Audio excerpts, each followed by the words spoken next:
अर्ज किया है मुसद्दस है कि फुरसत मिले ते वेख हदीस अंदर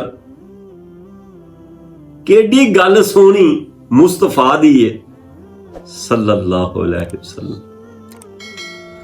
फुरसत मिले ते वेख हदीस अंदर केडी गल सोनी मुस्तफा दी है ते मुश्किल आवे ना कदे भी पेश जिन्नू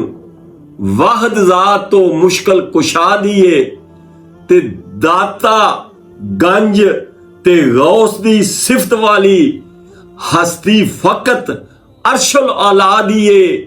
ते इस जग ते सब सहारियां दी जामन दोस्ता जात खुदा दी है ते मुश्किल आई जां वली पैगंबरां ते उन्हां रब दी जात नूं लोड़िया है।